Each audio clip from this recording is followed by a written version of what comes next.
এবার জেলার দিকে নজর রাখবো। বনগাঁ পুরসভার প্রাক্তন চেয়ারম্যান শঙ্কর আঢ্যর বাড়িতে তল্লাশি অভিযান ইডি আধিকারিকদের।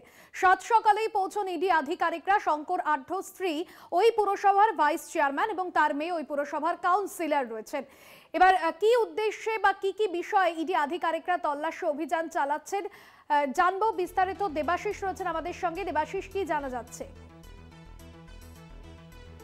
আটটা থেকে বনগাঁ পৌরসভার প্রাক্তন চেয়ারম্যান শঙ্কর আঢ্য এবং তার শ্বশুর বাড়ি সহ এবং আরো 3টি জায়গায়, মোট 5 জায়গায় ইডি আধিকারিকরা তারা কিন্তু তল্লাশি শুরু করেছে।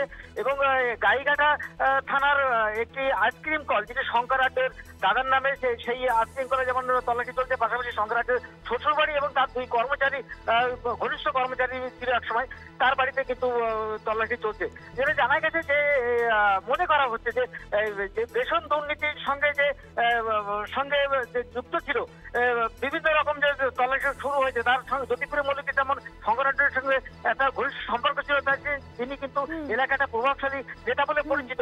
এবং শঙ্কর আঢ্য কিন্তু পরপর 2বার চেয়ারম্যান ছিলেন এবং তার বউ একবার ছিলেন এবং তার মেয়ে কাউন্সিলর রয়েছে এবং এখন কিন্তু শঙ্কর আঢ্যের স্ত্রী ভাইস চেয়ারম্যান রয়েছে। পাশাপাশি তিনি কিন্তু প্রভাবশালী নেতা বলে পরিচিত এবং তার যে এই কি কারণে যে এই যে ইডি হানা সকাল থেকে, তবে সেটা মনে করা হচ্ছে যে রেশন দুর্নীতি এবং পৌরসভা যে একের পর এক দুর্নীতি হয়েছে, বিরোধীরা বারবার অভিযোগ করেছে, সেই অভিযোগের ভিত্তিতে এই দুর্নীতি যে হয়েছে সেটাই ভিত্তিতে কিন্তু তল্লাশি বলে মনে করছে সাধারণ মানুষ। একেবারে ধন্যবাদ দেবাশিস। দেবাশিস মন্ডল প্রতিনিধি ছিলেন ফোন লাইন।